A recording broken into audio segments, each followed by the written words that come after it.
Okay. So firstly, let's talk about orientation. Now, orientation just tells you, and this is in very like lame terms, but orientation just tells you how psychologically stable the patient is. And the idea is that these are the three uh, degrees. So you ask the person, oh yeah, do you remember the time? Do you remember where you are? Or like, why are you here? And then do you remember who you are?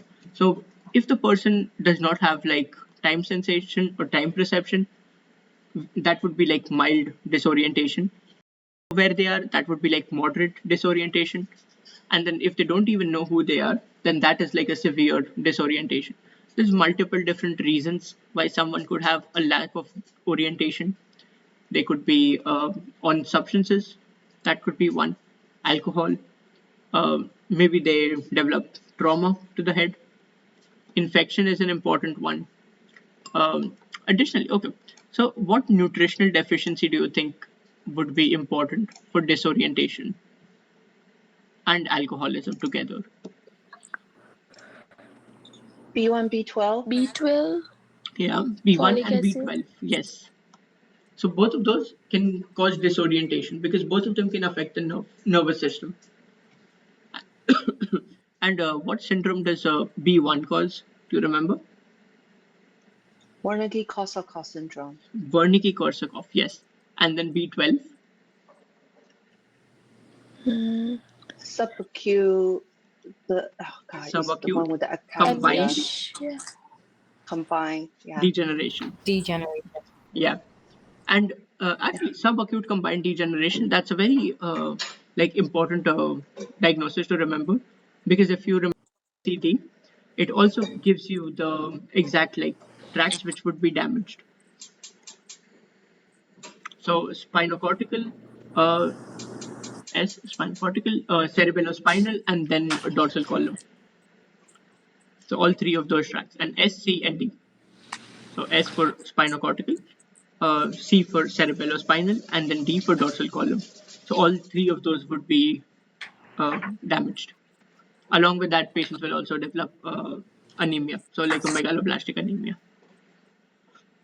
Okay. Then we have amnesias. Now, amnesias, I wouldn't say they're very important to remember on their own, and it's much more important to remember like what they can be associated with. So obviously, like a retrograde amnesia means that people forget things before the event, and then anterograde means that people forget after the event. So that's just in the name. So retrograde before the anterograde after the event. And then what do you guys think? Which condition can give us a retrograde amnesia?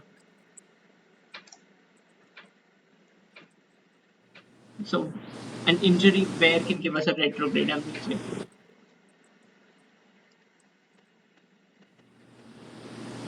Concussion can Concussion? give you a retrograde amnesia. That's correct. But like what location in the brain?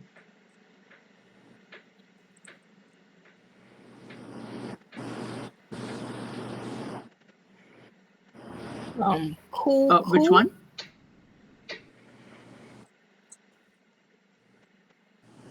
Yeah, no problem. I'm So not like sure. you could develop like a hypothalamic lesion that can give you like a retrograde amnesia. Maybe you develop a cortical temporal lesion that can give you an anterograde amnesia.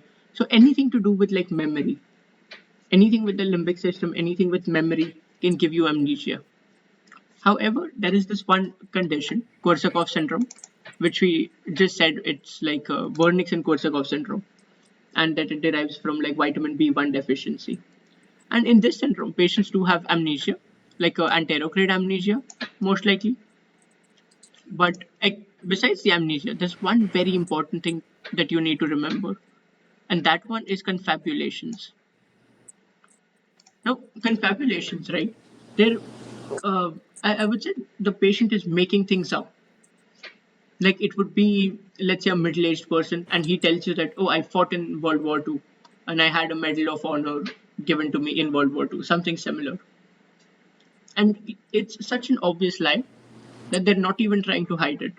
But for them, they feel like it's normal. They're just making things up. And that is very classic for confabulations. And then one more thing to remember is that Korsakoff syndrome will always happen after Wernicke syndrome. So initially you develop Wernicke syndrome, and after you develop the symptoms of Wernicke syndrome, if it's been there for like a long time, only after that will you develop Korsakoff syndrome. And then do you remember the triad of Wernicke syndrome?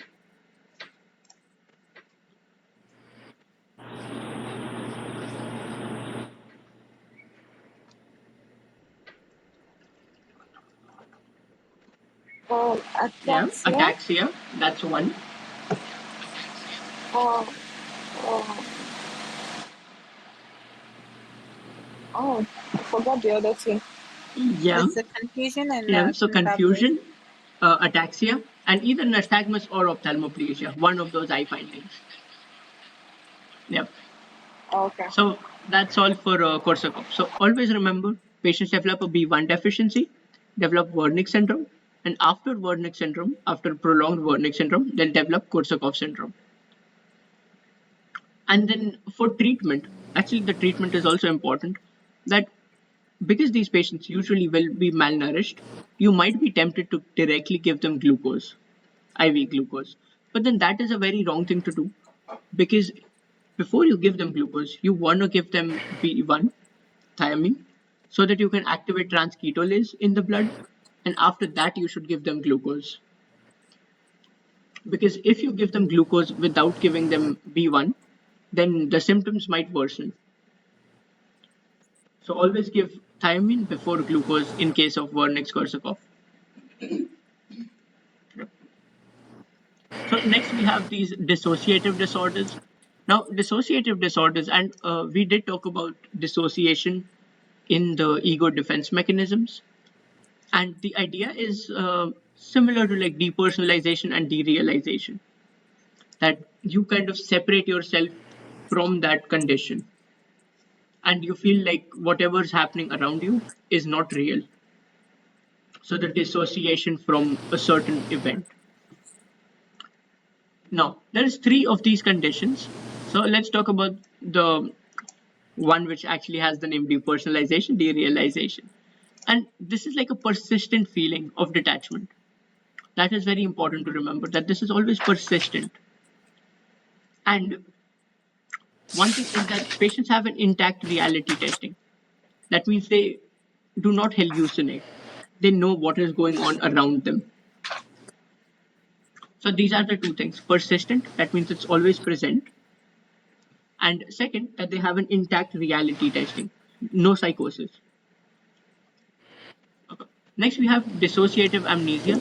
And with dissociative amnesia, right, and they haven't really mentioned it here, but with dissociative amnesia, you do need to remember one medication, which is ketamine. More of an anesthetic, but you do need to remember ketamine as the most common cause for dissociative amnesia on the exam. So that, and then in dissociative amnesia, yeah, sorry, one thing that can happen is this dissociative fugue.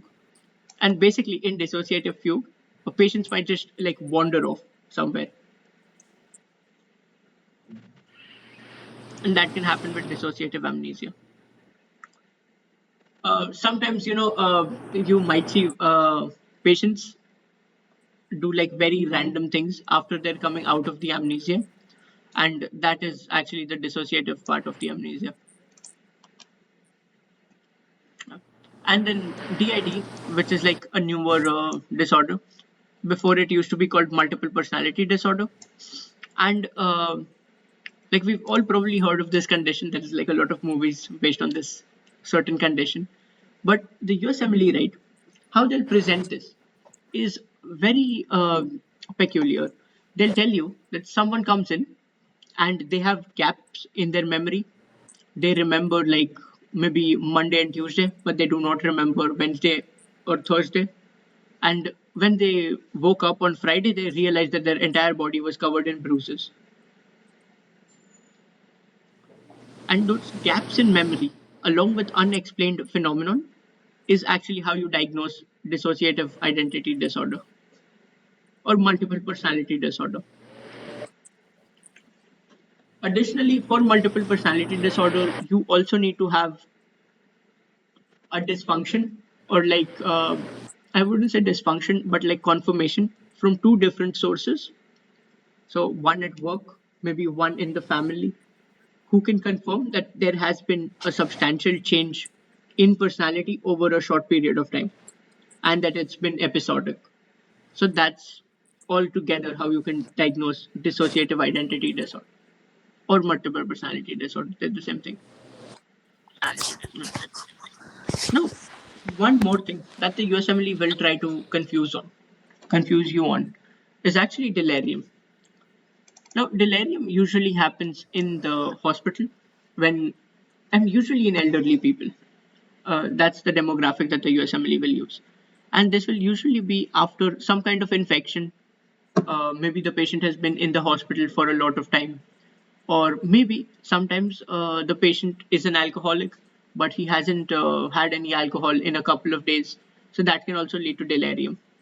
Now, the difference you need to remember between delirium and dementia is that dementia will have like signs, will have like so not signs.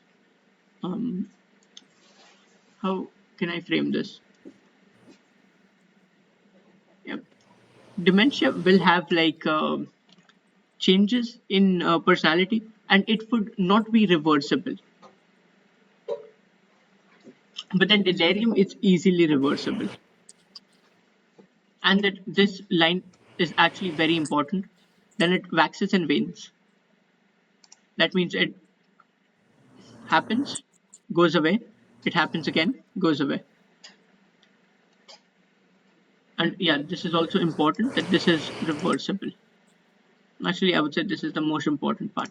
That delirium, it's reversible compared to dementia, which is not reversible. Yeah. Now, one a very interesting thing that the USMLE does focus on is that people with so elderly people who develop delirium, the way you can treat them is that you keep them in a secluded space, or like a not a secluded space, but like a private space, and that you try to fix their circadian rhythm.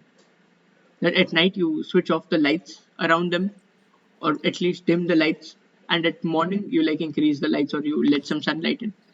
And the reason why you do this is because sleep disorders or sleep disturbances, it's actually the most common cause why people develop delirium.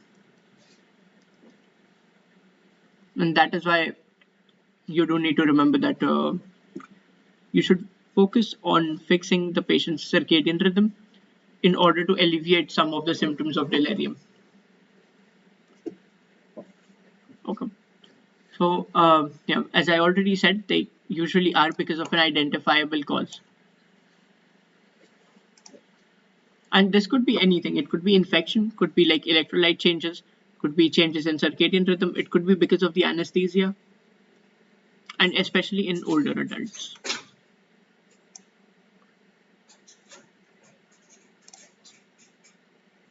Yep. And then let me see, maybe.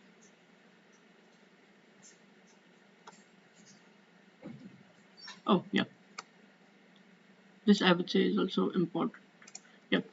Sometimes when patients with delirium, right, because they're acting so weirdly, maybe they're very aggressive.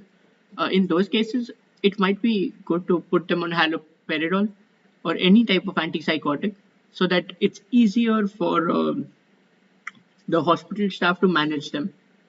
Now, one other thing is that you should avoid any restraints on these patients, because restraints will further agitate the patient and it can worsen their delirium.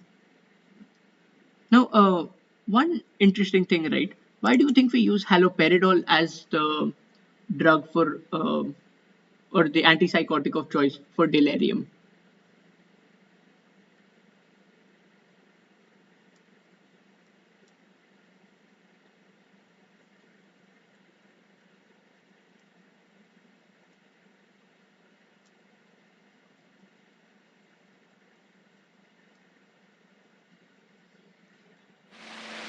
Yeah, I don't know. It's a very simple thing that haloperidol, it's fast acting, it's high potency. So both of those things combined will give you an immediate antipsychotic effect, and it will help in calming the patient. So that's why you want to give them haloperidol. And then what class of antipsychotics is this? The first generation or the second generation? First First generation. generation. Yeah. And First, what kind of side effects do first generation antipsychotics cause? Yes, Extrapyramidal extrapyramidal side side effect. effects. And what is the first extrapyramidal side effect that you can see? Like the earliest one? Tardive No, tardive dyskinesia would be anesthesia. towards the end. That happens at the very end. Dyskinesia. So initially, Oh, okay. You're yeah. asking for the Oh, order. the earliest symptom. Oh, yeah. Okay. So that would be No, acute I just remember the dystonia. last two. Yeah. yeah, dystonia. And then do you guys remember how you can treat acute dystonia? You could give Benadryl or you could give Yeah. You can give them anticholinergics anticholinergics. to reverse, like Cogentin. Yeah. No. And two medications that you do need to remember, right? And these will probably be the ones that the USMLE asks in the question is benztropine and then also diphenhydramine. Those will be the medications that they use. Okay. Now we have psychosis. Now, psychosis is, I would say, the most popular like presentation of psychiatric illnesses in media, and it's basically a distortion of reality. So, yeah. And psychosis, it's not limited to like one specific disorder. It could be any kind of distorted perception of reality. You could have delusions, you could have hallucinations, or you could have disorganized thoughts and speech. Any kind of disconnect from reality will give you psychosis. Now, psychosis is a very broad term. Like, obviously, delusions and hallucinations are very different, and disorganized thoughts are also like just completely different. So, you can't group them, like, you can't differentiate between them. Um, okay, actually, I said that wrong. It's easy to differentiate between them, and we need an umbrella term for all of these conditions, and that's what psychosis is. Any distortion from reality is a psychosis. So now, what are delusions that we talked about? Now, delusions are any kind of beliefs that the person has, but one very important thing here, and this part, that they're not typical of what the person believes in. Sorry, yeah, one typical thing that it's not very typical of what the person believes in. So, one example would be, let's say someone lives in a gated community where everything is very safe, there's a very low crime rate, and that person thinks that people are trying to kill him or people are after his life. So that could be a delusion.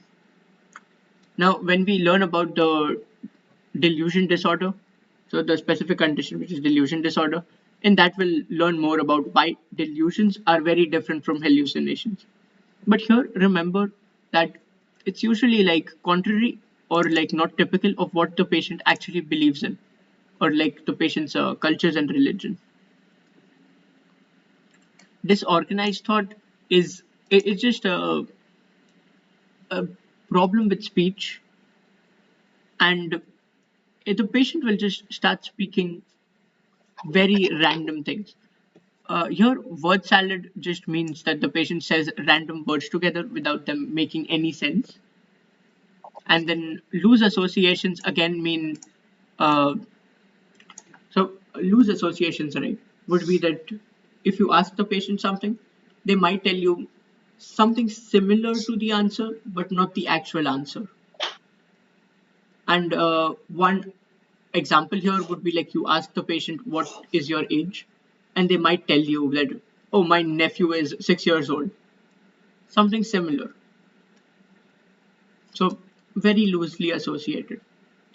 Or they might start with telling you, I am, let's say, 5 years, sorry, I'm 50 years, and then 2 years back I started this job or something, and they just completely derail from the topic. On the other hand, tangential, I don't think the USMLE asks about this a lot, but it's when you ask a question again about the age, and they tell you everything around. So they might tell you that, oh, I was born in this place, I like this food, I have these many children, I have these many nephews, and then at the end they do tell you that this is their age.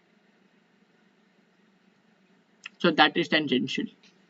And in tangential, they will actually answer your question, but towards the very end, after giving you a lot of background, which is not important.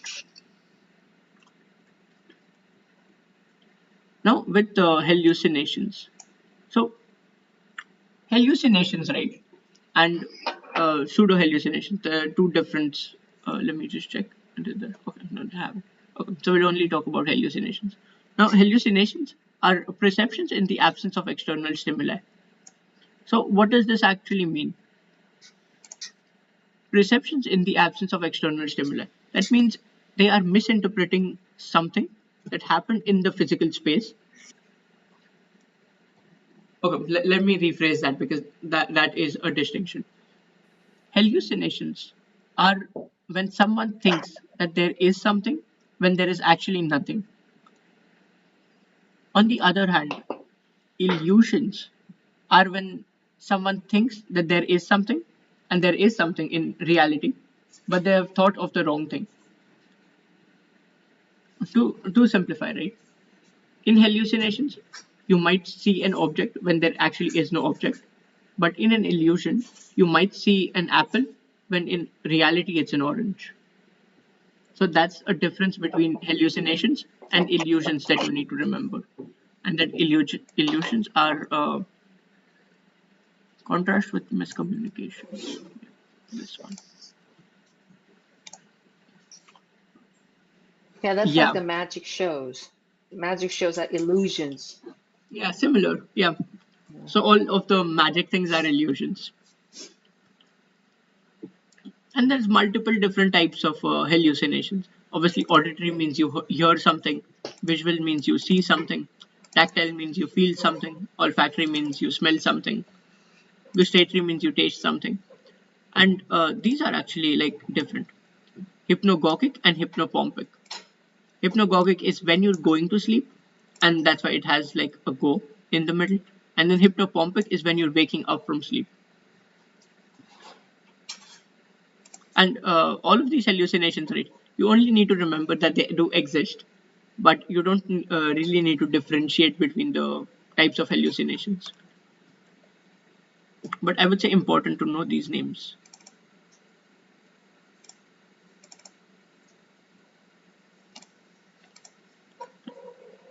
Now, mood disorders.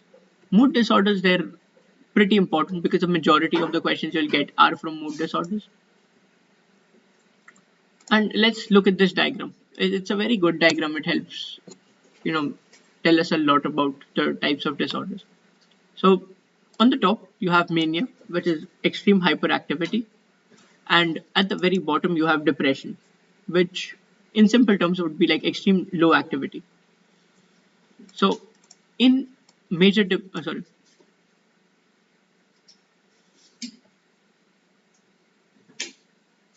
oh yeah, okay. So they actually write it major depressive episode. So in a major depressive episode, because it's only depression, you'll see a downward mood, which is they'll be very low.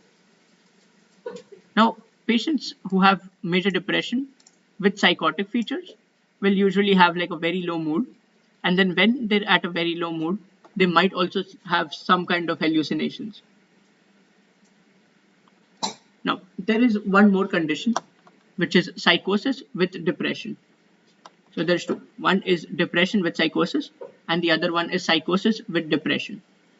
Now, the way you differentiate between all of these different types of conditions, right, is whatever comes first is the actual diagnosis, and then the second uh, disorder that comes up in the name is actually the effect of the first condition. So let's take this as an example. Let's take MDE with psychotic features. Here the patient initially developed depression, and then because of the extreme depression he developed psychotic features. Now what if it was psychosis with major depressive? So initially patient developed psychosis, and then after that psychosis patient developed depression. And that is true for like all the psychiatric conditions. Whatever is first was the original diagnosis, and then from there patients develop the other condition. So major depressive with psychosis. Next we have bipolar 1. Now bipolar 1 is when you have like a period of hyperactivity, which is mania. Along with that you usually have like depression, or you can also have like an episode of hypomania. So how do you remember this? Remember that there is like one up spike, that they have like mania, they're very hyperactive, and then after a period of hyperactivity they have a depression. Usually the USMLE won't give you hypomania as an effect, and instead they'll always give you like depression. So mania followed by depression. Now one idea here how the USMLE will trick you is, in people with bipolar disorders you cannot give them SSRIs, which is serotonin reuptake inhibitors. You cannot give them these medications because it can trigger the manic state, and manic states are very bad. So how the USMLE will present this is they'll tell you that a patient comes to you with depressive symptoms, and what medication would you give him, or like what question will you ask him before giving an SSRI? So what do you think? What question should we ask these patients before we prescribe an SSRI?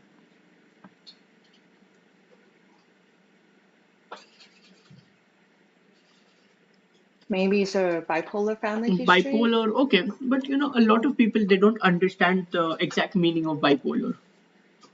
So the way you ask them is if they've ever had in their life an episode where they were hyperactive for, let's say, a week.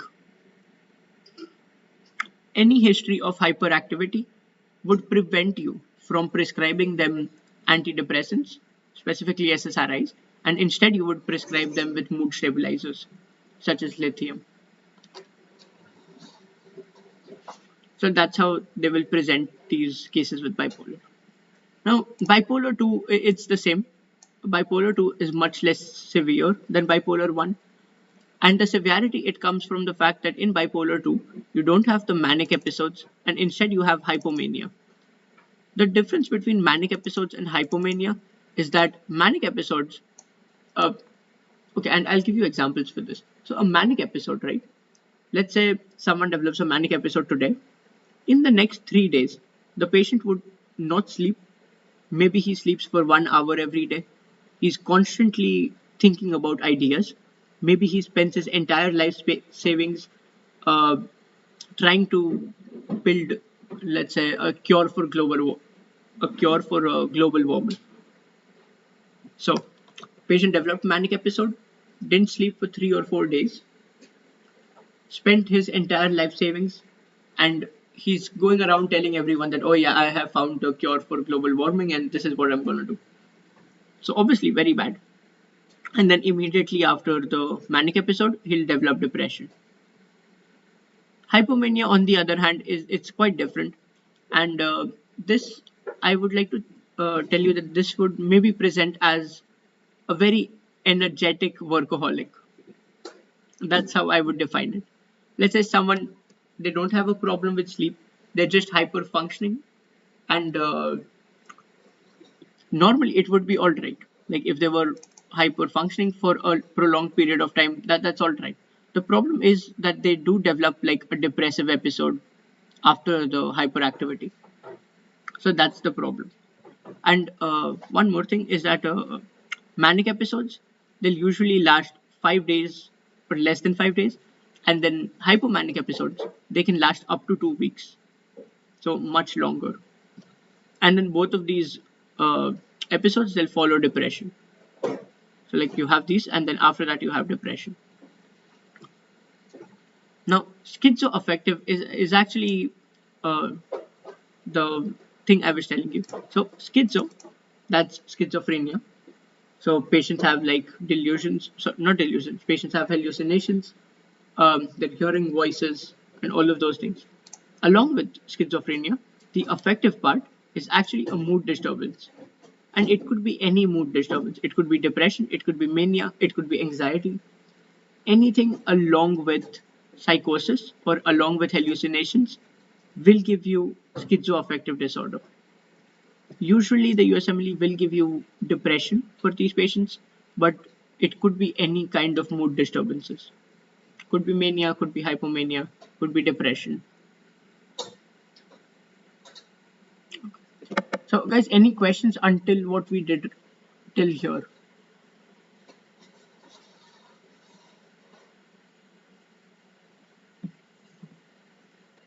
No? Okay. No, sir. And sir, I would like to ask one thing. If those tracts in neurology are my weaker parts, then which videos or what should I do more to understand? For To tracks, right? should, Let me find, if I have a good video, I yeah, will send it in the group. And if not, then I'll also write down tracks. sure. And hopefully, we can also discuss the tracks. Okay, because when you were correlating the tracks here, I was not able to. Actually, those are my weaker, already weaker parts. So I just thought Yeah, to that's ask you all like right. So hopefully, I've what. written that down. I'll try to find a good video if I can. But if not, then we can also cover it in the group. No Okay, problem. okay. Thank you, sir. Yeah. Then we've got all the schizophrenia disorders, right? Now, in these schizophrenia disorders, there's a couple of things you need to remember. There's a lot of them. So you've got schizophrenia, you've got schizoaffective, delusion, schizotypal. Okay, schizotypal, that's more of a personality disorder, but that's all right.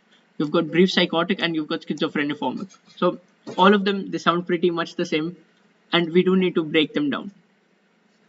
So uh, first thing to remember is that you usually require like a pretty long time to get a diagnosis of schizophrenia, and this guideline is pretty important. Symptoms onset more than 6 months prior to diagnosis, and more than 1 month of active symptoms.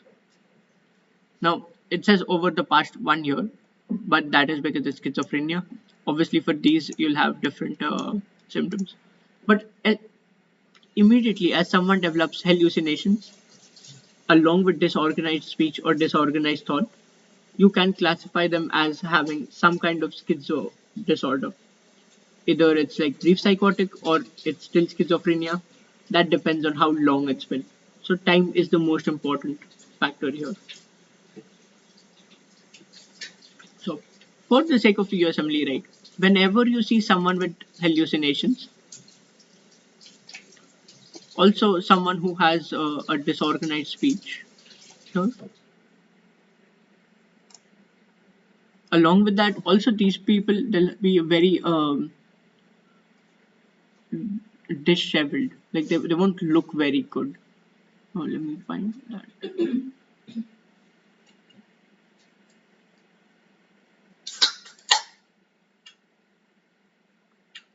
Okay, no, it doesn't say that. But usually these people, they wouldn't have taken a shower in a couple of weeks. They would smell very bad. They might also have some kind of infections because of the unhygienic like state. So all of those things, along with hallucinations and disorganized speech. Additionally, sometimes they might also give you this line that the patient has a blunted effect, and that just means that they're not reacting as a normal person would when you tell them something. They have a very blunt effect. Like even if you tell them something good, they'll be like, "Oh," and back to normal. That is very different from a flat effect, where in flat effect, they won't even react to it. But in a blunted effect, they would at least react to what you tell them, but it won't be as exaggerated as normal people. And yeah, that's all on how you diagnose schizophrenia, at least for the sake of the question. Now, a couple of associations that you do need to remember. The most important one, I would say, is the ventriculomegaly that you find in the MRI or like on a CT. And this will actually come up. I think there's also like a UWorld question which has ventriculomegaly, which corresponds to schizophrenia. And this actually has been a recent topic that they started asking. Heavy cannabis use can lead to schizophrenia if the use is, I would say, patients are usually less than 25 years of age, and 18 to 25 is the range in which they develop psychosis with cannabis use. And the treatment is always antipsychotics. Now, one very interesting thing, sometimes, they might tell you that,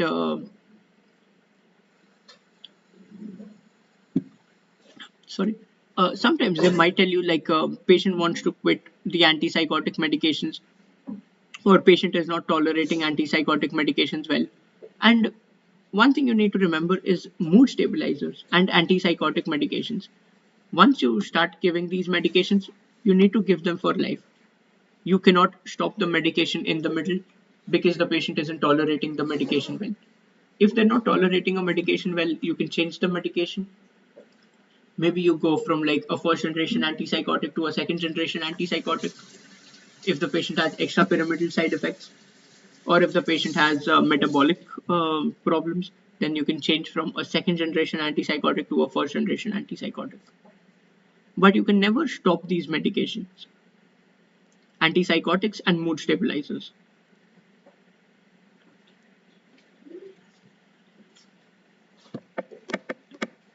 Now, I was telling you guys that a lot of these schizo disorders, right, they're based on timing.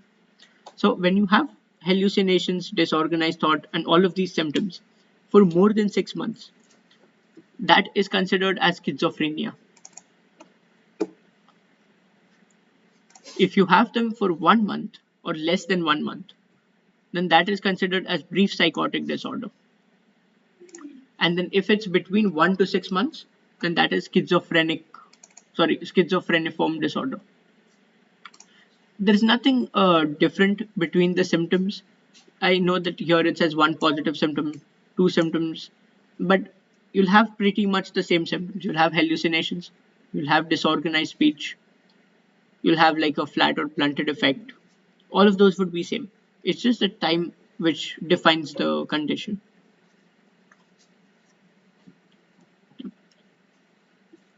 Then schizoaffective disorder, we already talked about this. It's actually schizophrenia along with a mood disorder. And usually it's major depressive disorder or bipolar. But in theory, it could be any mood disorder along with schizophrenia. And then because it's schizophrenia, what time do you think it will take for the diagnosis? How long?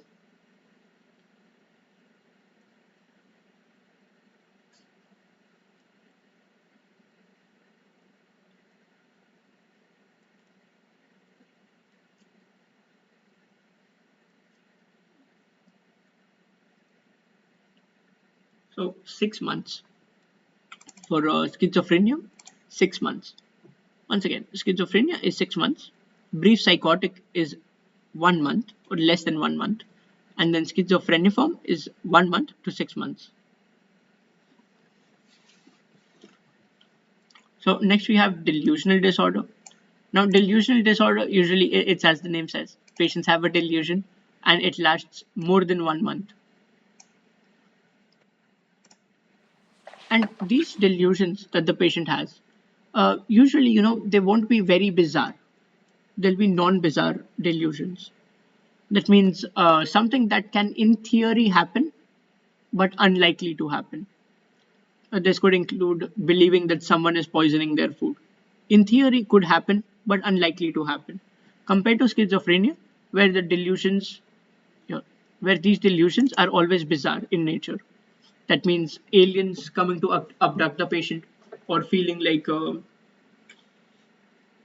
feeling like there's some kind of bug inside their body without actually having that sensation. But something similar, where all of these delusions will be bizarre in nature. That means they're not possible, compared to delusion disorder, where the delusions are more possible but improbable. Next, we have schizotypal personality disorder. Now, this I believe we will also cover this when we check out the personality disorders.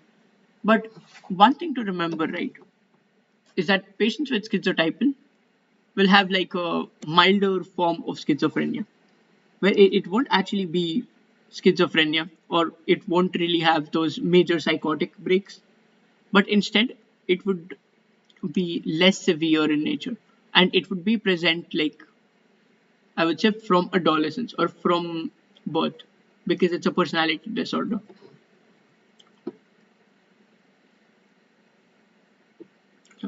So any questions with these schizophrenia disorders?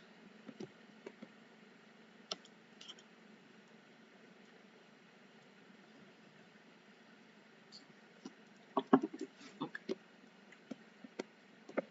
So then let's start mania, and I believe they also have hypomania. Yeah. So mania and hypomania, right? We already talked about what those problems might be. We already have the example, and here these are important. Such a flight of ideas, racing thoughts. The way the USMLE will present this is that they'll tell you that the patient just keeps on talking. The patient just keeps on talking. They don't stop, and they go from like one idea to another idea. Maybe they go global warming to psychiatry to cardiology to something else. Just random switching of ideas, and they'll talk very fast. Next, you have like a lack of sleep, and then talkativeness, which I was saying, like they're very talkative. They won't let you speak. You will have to like physically stop them from speaking. And then this one is the other one, which is impulsivity and indiscretion, which is and this one is very similar to the goal directed activity, in which they'll hyperfixate on some random goal. Maybe it's that they want to start a boating company, or maybe it's that they have finally found the cure to global warming, or maybe they found a cure for world hunger, and they'll actively just keep on working towards that goal. When in theory, like achieving that goal will require substantial time. They would try to fix that problem within like a week or something.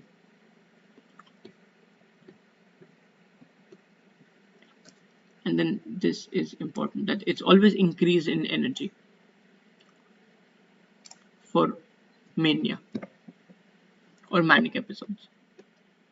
And then hypomania, on the other hand, it is different, where these people also have like an increase in energy and activity, but it's usually more than 4 days, and it can be up to 2 weeks. 4 days to 2 weeks is the time for hypomania, and then it's not as severe as a manic disorder.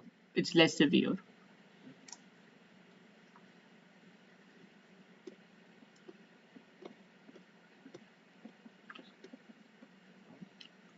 So now we have the difference between bipolar 1 and bipolar 2. So, couple of things. In bipolar 1, you require an episode of mania. And then the other one will usually be depressive episodes for the USMLE. But it can as well be hypomania in real life. But USMLE will always give you like a depressive episode. So let me actually change this together. Yeah. And then on the other hand, for bipolar 2, you'll always have a hypomania along with a depressive episode. So if you were to differentiate between them, you can differentiate between the manic states. So in bipolar 1, you have mania, and in bipolar 2, which is less severe, you have hypomania. And see, this is important to remember that any antidepressants can destabilize mood.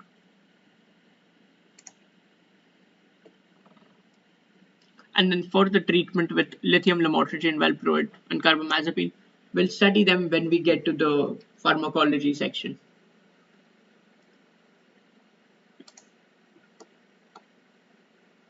And lastly, we have cyclothymic disorder. Now, cyclothymic disorder, right? The time period here matters a lot, that it's more than 2 years.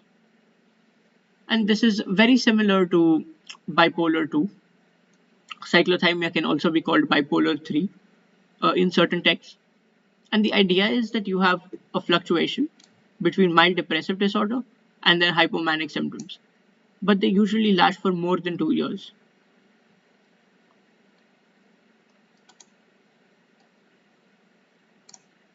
So more than 2 years is the most important point here.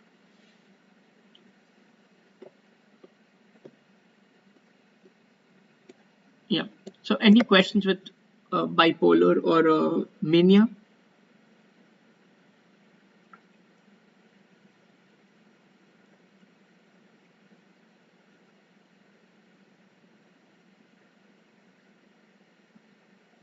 No?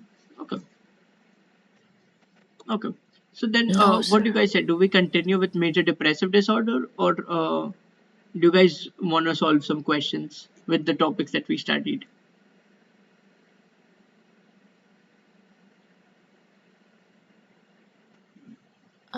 It depends like how long everyone is here.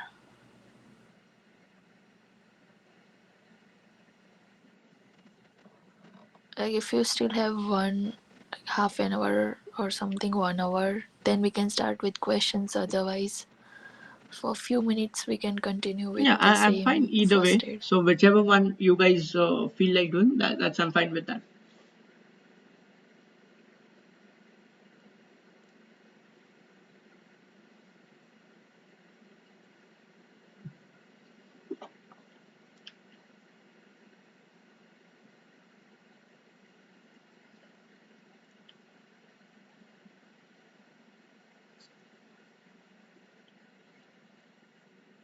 I guess we could try to do a few questions since we cover psychosis and Yeah. mania. That's two Yeah. topics.